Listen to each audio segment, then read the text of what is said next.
Welcome to the Your Little Castle Show, where we highlight the best experts that make your home into your little castle.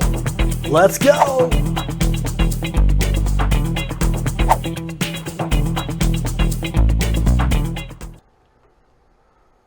Well, we are live again in the Your Castle Little studio.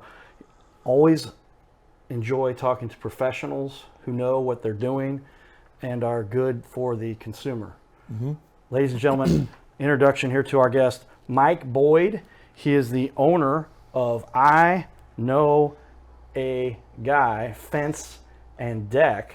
And when it comes down to getting a fence done the right way, this is the guy you should talk to, because Mike has been doing this for 10 years. You've been in the industry.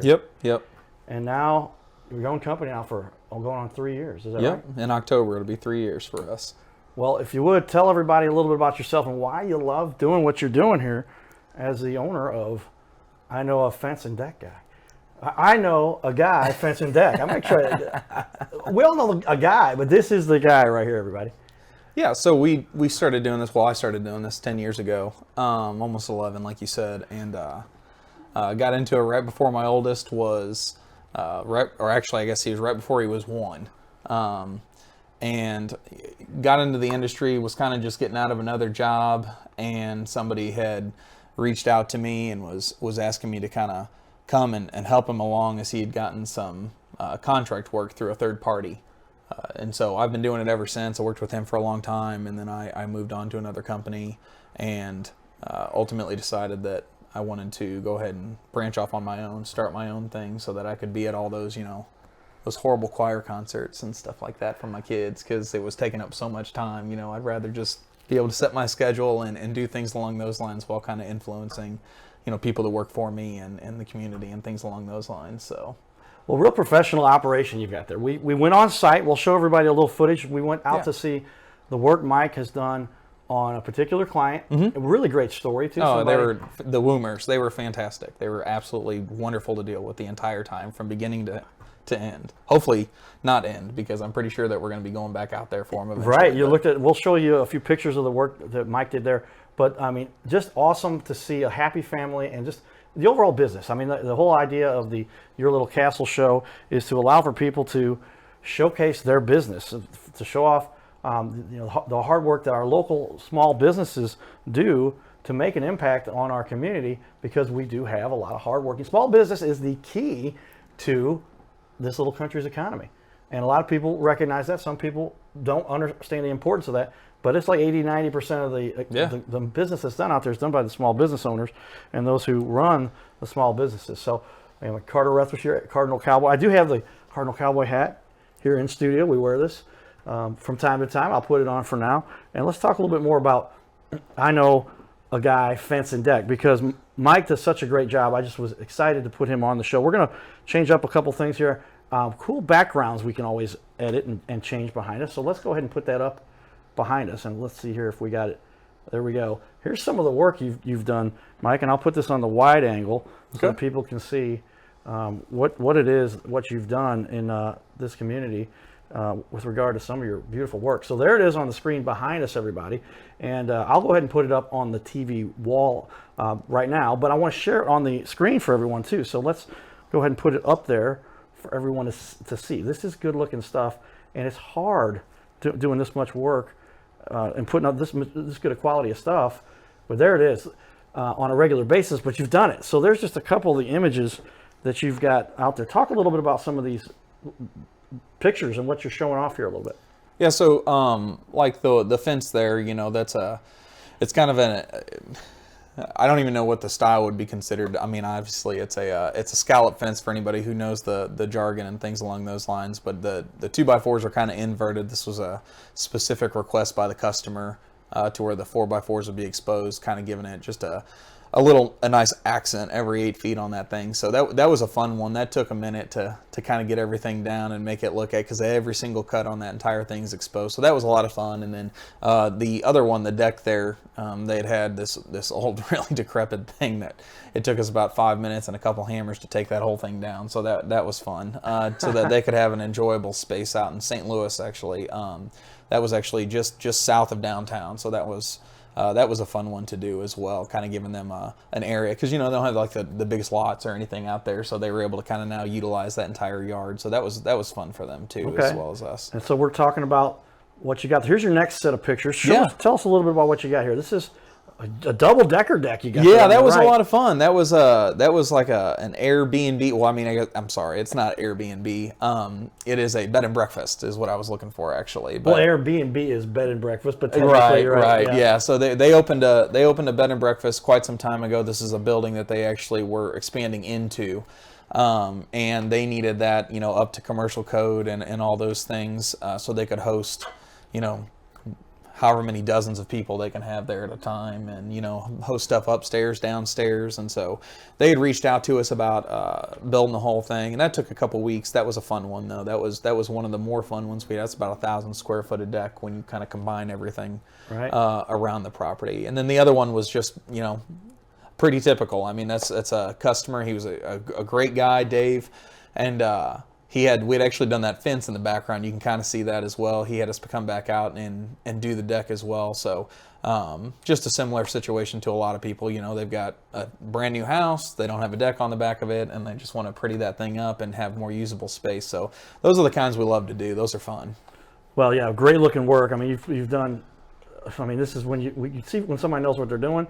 This is the kind of work you see. So.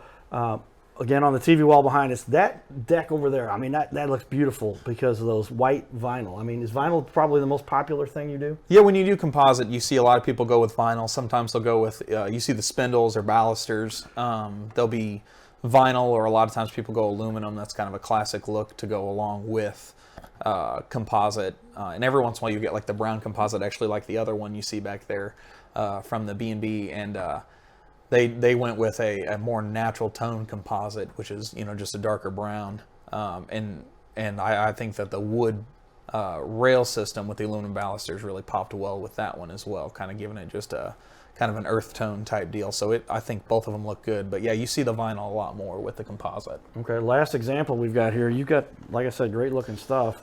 Tell us about this one here. The montage you've got on the left, a few different things going on there, but mostly those are all fences, right? Yeah. So you try to show off, kind of the range of what you can do and what you've done for customers and things along those lines. We do wood, chain link, composite, vinyl fencing, and then I couldn't tell you how many different styles of each one. So that's a fun little montage of kind of the stuff that we offer as far as fences are concerned. And then the deck is kind of the classic wood with the 6x6 posts and the wood rail system along with the aluminum balusters. And that was just us.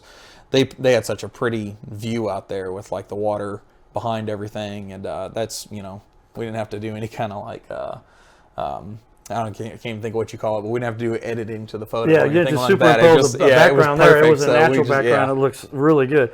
Well, impressive stuff. I mean, when you've got this kind of passion and you put together this kind of quality, you're going to get a lot of success. I'll even share with everybody quickly while we're here. When you get down to it, when you get down to fiddle, and I'll get in trouble for singing because I'm such a good singer. A lot of times people get confused. Yeah, this show's not about that, man. You can't be showing that off. We get into copyright issues, right? Of course. And so, literally, I mean, look at some of the. I'm going to jump. That's right behind us right now. We have your Facebook page and thousands of followers there. That's awesome, and a lot of great work you've done, of course. But let's jump right into the reviews, because some people, they don't realize, and some people really like reviews. Other people, not as much. But without even trying, because I asked you, did you solicit these? And some people do that. No. Not at all, because 29 and 5.0 stars, I mean, that is impressive to say the least. And so when you've got that kind of quality stuff you're putting together, and these kinds of reviews, we're going to put this up on everybody. Here it is. Let me switch the screen there. So yeah, there you see it. Look at this, and there's your reviews. Look at that, 2.0 and a whole lot of happy people there. So oh yeah, you can just kind of see testimonials through that page. Yeah, we don't like I said, like you said, we don't ask for us to list a lot of these. I probably should try to do that a little bit more because we do have a lot of happy customers. But yeah, no, these are just people kind of going out of their way to put stuff up about our company. So we definitely appreciate all that. Not something that we really ask for, but fortunately, I have people that kind of take care of the social media aspect of it because I am not very good at it myself. So I'm sitting here just trying to follow you, messing with everything here. I mean, I'm not very tech savvy, so but I do know, word of mouth is going to be the thing that gets us the best, and social media platforms are how we do our thing. So it's very appreciated when people get on there and start giving us some positive stuff. Well, and that is, I mean, if you can do good work and you get such high reviews, that's important. Right? Just really excited for you, doing a great job, putting up allowing people to put up the reviews. So Mike Boyd here, owner of I Know a Fence and Deck, IKAGfence.com. Yep. IKAG, which is know a guy fence.com. So that's easy for people to remember. And right now, ladies and gentlemen, that just forward you onto his Facebook page because that's the great way to do business these days. Keeping your costs down, you're not spending a whole lot of money. Sure. You're getting the business because you've got great stuff to show off people and they can see it right there on your Facebook page. Yeah. Okay. Tell me, what is the path that led you to where you really got into this and you felt like this is the passion you wanted to follow for a career, a business that you're running? Well, I could probably sit here for way too long and go over that, but I guess the long story short is I kind of got into this just looking for another job, moving on from the position that I'd held at another factory, and wanted to get into something else entirely. So I tried this out. I ended up running the operations of a company after a couple years. In fact, the only things that I didn't do at that first company that I worked for that I had to do on day one here was, actually like send out the invoices and sign the paychecks. I even sent in the information for those things at the first job, telling them, hey, this is what we need to do, but I didn't actually sign anything. And so day one here, after working for a much larger company in between for like 5 months, I started doing it on my own, wanted to branch out and try this on my own. So I was fortunate enough to have a dear friend of mine, Tim, come with me. Basically, I hired him at the first company, and when I moved on, he was like, I'm not working for anybody else. So he came and moved on with me. And then when I said, I'm going to go ahead and start this thing in fall, he's like, well, I think you're crazy, but we're going to go ahead and try this together. So I've got your logo up there. Yeah, Check that. yeah. I Know a Guy Fence and Deck. Phone number right there for everybody to see. 314 It's our office number. You'll get a hold of Mel or Savannah. And they call in and they'll direct pass it along to that phone number. That's great. And good work you're doing there. I would say this is the quality stuff that people, this is what you need when you're going to improve the value of a house. This is one of the best assets you can include that you add to a house. Would you agree? Is that fair to say? Yeah. I mean, as far as just, adding value, a lot of, with a house, I mean, what is it? It's aesthetics, Sure. I mean, and what's prettier than a nice backyard that, you can see the boundaries of everything, or if you have kids like I do, a nice privacy fence, and you can just let them out into the yard and, to go play and do everything and not have to worry about it, regardless of, what neighborhood you're in or anything like that. And then, if you got dogs, I mean, how nice is it? My dog likes to go out and, hang out all winter long, and she don't like to come inside. So I like to let her because I don't like to be out there all winter long. So things like that. I mean, what could be better than to be able to, encompass your property, your little castle. Absolutely. Well, it's what you want people to show off is their little castle that allows them to showcase what it is that makes a wonderful little place to live and have their own little castle. And you're literally the guy who's helping make that happen and putting it together for people from the kind of the pleasure, the enjoy. Where do you have fun? Where do you get a little excitement in life? And that's you've got your living room, and but when you get outside and get to enjoy the outdoors, especially the house, we'll show everybody. I'm going to pull up a little bit of that clip if that's all right with you. Oh yeah, sure. That video, we'll pull it up. It's on the wall here behind us. But I mean, literally, the when you get this kind of footage of a family that's so happy, that is where you really get to see what's going on to make the family's home into their little castle. So I'm going to go ahead and click the play button on here just to let everybody take a look. This video will be part of our whole montage we've got here. So I'm going to click the play button. And there you are. There's Mike talking to The Woomers, yeah. the Woomers, and that's Kevin and Kim. That's right. But don't call her Kim. It's Kimberly. Because her mom would get upset. That's right. And It's Mrs. Woomer to me. That's why I'm having such a hard time with this. It's Mr. and Mrs. Woomer. So. And they did such an incredible job just with regard to being on camera and giving you a nice little bit of feedback, because when you have that kind of feedback, that's a great way to realize, here are some people that really dig what you're doing. And so there's that full video live. And like I said, this whole interview we're doing, we're going to piece together some of the stuff. You'll see some more of this as we go. But really happy family that enjoyed what you're doing. And Kimberly, now, because she can tell she's in a chair and she talks about that, she gets to enjoy that deck. I was joking we could play basketball. Oh yeah. The size of that thing, they did a good job. They definitely upgraded as far as all that was concerned. So, she can go out and enjoy the deck, and her testimony was so cool, which I didn't even know when we moved in or started working on this thing originally, and then we got to know her as the project went on, and that was a really cool aspect of the whole thing, is just realizing how much it meant to them to be able to have this done. Well, they did. You did a great job, and I'm sure that I know. Obviously, they're very happy about the work that you did there. So, we just want to keep sharing this kind of stuff with people, because how often do you end up where you have a family that you put this project together for them? All right, let's jump into some more of the depth of what I want to cover about your business. And when you really get into it, there are a whole lot of things to consider when you figure out who you're going to have do the work that you want done on your house.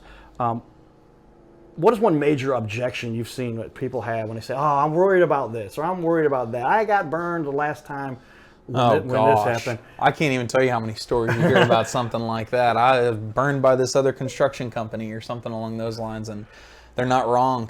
I mean, there's a lot of people out there that are willing to take advantage of people, and there's nothing worse than taking advantage of somebody. I mean, especially when they're giving you a portion of their livelihood. So to go out, that's one of the biggest objections you have. I mean, I'd rather go out and, shake somebody's hand and tell them, yeah, I'm going to do it for this price, and them give me the money that I said that I needed, and me give them the product that they asked for. But unfortunately, you can't do that in today's society as much. So we do have the contracts and everything like that, So that's one of the big objections, is people just being worried because they've been burned by other people. We have to just kind of overcome that by letting them know, hey, we're a fairly young company, but get on our Facebook. You can see, and I've had customers literally say, hey, let them have my phone number. I'll talk to somebody for you and stuff like that. So I've got a list of customers that I can literally just pull up right now and give you a phone number too for a testimonial. and watch this whole interview, everybody, as we put it together.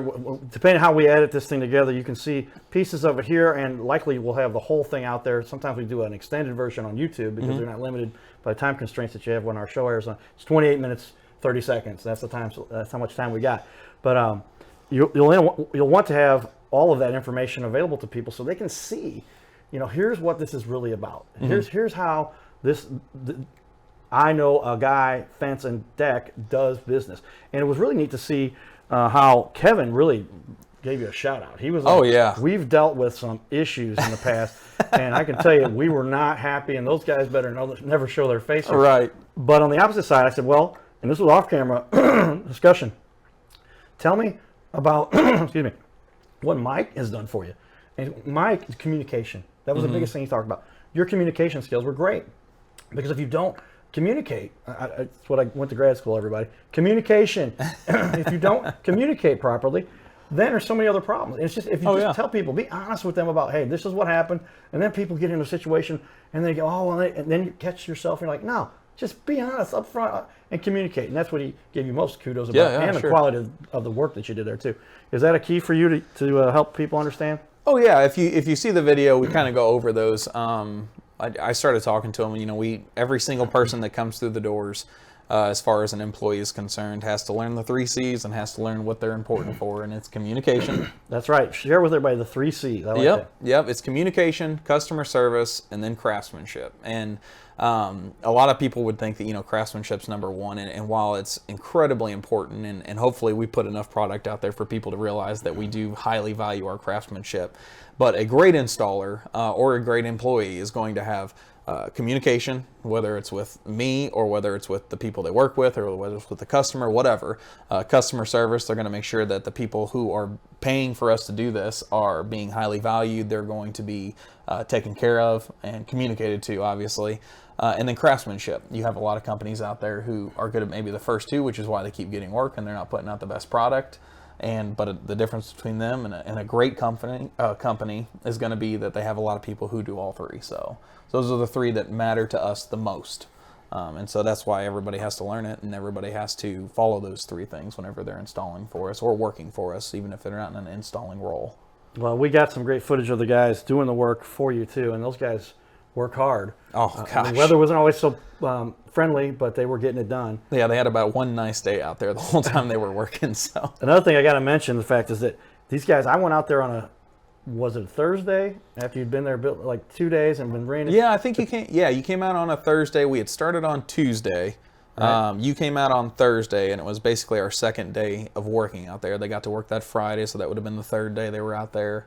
And then they finished on Monday, and then you came out Wednesday, and we looked at it again and talked to the boomers. So we had about 4 days on that deck. 4 days to build a deck, everybody. And if you're really good at what you do, you can pull those kinds of things off. That's amazing. And top quality. We're going to share with you guys some of the pictures here of that specific deck. We'll put those into the video as we continue here. But let's talk a little bit more about some of the other things I think they're important. The business owners are aware of and that understand it. This is a format where you get to spend a little time. This isn't a 30-second commercial. This isn't a minute and a half commercial. This is a 30-minute show, and where you get to kind of go over it all. Tell us about one challenge you've had to overcome as a business owner, something that you were like, wow, I didn't realize when I was getting into this. This is something I'd have to deal with. I'm putting you on the spot a little bit here. No, you're fine. But tell us if you got something like that you're going, well, that's something that I really didn't realize, and now that we're here, wow, I learned a lot from that, right? And it made you better, made you stronger, I guess, right? Oh yeah, for us, it's finding people that fit that mold. We want to have a certain type of person that works for us. We want certain type of people that work in the office, certain types of people that work in the field, certain types of people that do sales for us, certain types of people that do our online presence, because all of them have to work in conjunction together, and to put out the product that you're wanting to put out. And so for us, we've actually started to become at a certain point, we were almost becoming overwhelmed because we were having such a good response to the work that we were putting out, things along those lines. So it's continuing to find people, installers who can kind of fit that bill, are willing to work hard and do a good job, and they're rewarded for it. We try to take care of our people as good as anybody in this industry tries to take care of their people. But trying to get those people in the doors, that can be a challenge, is just to get them in the doors because they don't know what they're doing. They're having to be trained and things along those lines. So workers, getting good working associates is tough. Oh yeah, absolutely. One of the toughest things out there to find. Absolutely. I can speak to that too. That's something in our culture, our world, it's kind of crazy these days. But it is. I'm with you on that. All right, well, let's talk a little bit more about one more important thing that I always like to focus on for small business owners, and especially those in our community. What do you feel like is the one way you give back to contribute to the community? Is there any specific charities you love that you? So my daughter goes to a daycare, a preschool, really. Okay. And so they have, we have found that local businesses, we can go out there and we can be like, hey, we're going to start raising money for this charity or things along those lines, and we're not going to be able to do it at the same capacity that somebody who has a passion about that specific charity does. So she goes to Small Learning Center, if I can name drop. Sure. And they will do a couple charity runs or charity events throughout the year where they're doing stuff for, maybe kids for Christmas or people who are in need in some other facet. And we always try to work in partnership or in conjunction with them, trying to make sure that we're giving back to the community because, our community gives us a livelihood, everybody that works for me. So we constantly try to do things along those lines. When my kids have something going on at school, a teacher says, hey, I think today it literally came up that, hey, we need snack foods for the kids for these events that we got coming up for the entire school. And so my wife's going to, during work today, run out and grab everything they need because, again, that's our community and that's what they need. So we're going to try to do what we can to provide it because we have the means to do so. Well, that's what you talk about, helping the community, being part of the community and the businesses that have such great association to make those kinds of things happen. And right here, everybody, I know a guy, fence and deck, big in the community, lots of support from the customers. I've already met one important one that you had that really had an impact because, again, Kimberly, she now has access to a much more enjoying place in her house to get out there, and get outside and roll around and really get to enjoy this beautiful world. I think they're the epitome of the your little castle, because they are really taking that thing, and that is like it's not just our renovations that we've done, but it's across the board for them. So she really gets to enjoy that now, and we're really, really happy for her. Well, really cool what you've done there. What would you say the one thing you do personally for fun in St. Louis? We talked a little bit about this before the show. Yeah. And you're a bit of a Cardinals fan. Oh yeah. How can you grow up here and not be? How can you be? How can you live in St. Louis and not be a Cardinals fan? Everybody, this is something I would definitely advocate. If you're going to live or work in St. Louis, it's a good idea to be a Cardinals fan because it's such a big part of our community, and they do so much to contribute to our community. I really think giving us something fun to do and stay focused on the positive side of the world and doing the fun things that make a difference. So let's talk a little about your favorite moment in sports. You had something you mentioned to me. And that was kind of neat. And I thought, well, I'd like you to talk about that one. We all remember that one. Oh yeah, I had a little guy, named David Freese. Little guy named David Freese, right? Who come out here in Game 6 and save the world. I mean, how can you not think that is one of the greatest moments in sports history? I mean, obviously I'm a little biased because of who I was rooting for, but I mean, how is that not one of the greatest moments in sports history? The hometown hero getting to come up and not only keep us alive at the end of a game, but then end up winning it in extra innings. I mean, that is the greatest St. Louis moment outside of maybe, Kurt Warner's story and things along those lines. But a single moment, David Freese. I mean, hands down. Yeah, if there's one moment in sports in St. Louis, we had the 82 World Series. That was kind of cool. Yeah. But when you have that walk-off home run in Game 6, there's nothing unbelievable more exciting than that, especially after he hit a triple. I'll do my reenactment of my video. A lot of people, my video's been watched like 35, 40,000 times. If you recall, Mr. Freeze hit a triple off the fence. So maybe do it again or hit it over the fence and call it a night. And I didn't realize it until somebody came up to me later and said, do you realize you called that shot? I'm like, ooh, that makes me feel like if you call a shot, you're jinxing your team. You can cause problems by doing that. So, but it's interesting to hear you talk about the one moment that you recall was the most exciting, and I think that's been a big part of St. Louis's culture. And will be on forever. Absolutely. I was raised here. I went my entire, from kindergarten through senior year. I went to Festus and went to Jeffco for a couple years after that and stuff. So I mean, I've been here my entire life. And yeah, I mean, there's a lot of great seasons and moments and things like that in Cardinals history, and in the when the St. Louis Rams were here, and even the Blues just a couple years ago getting the Stanley Cup for the first time. It was amazing. But yeah, that was definitely the greatest moment in St. Louis sports history, in my opinion. Well, there it is, ladies and gentlemen. We hope you guys enjoy the show here a little bit. We're gonna catch up with you more. Thanks for tuning in here for another exciting rendition of the Your Little Castle Show. Thank you. Much more for you. Thank you, Mike. Thank you. I appreciate it. I know a guy, fence and deck. Giddy up.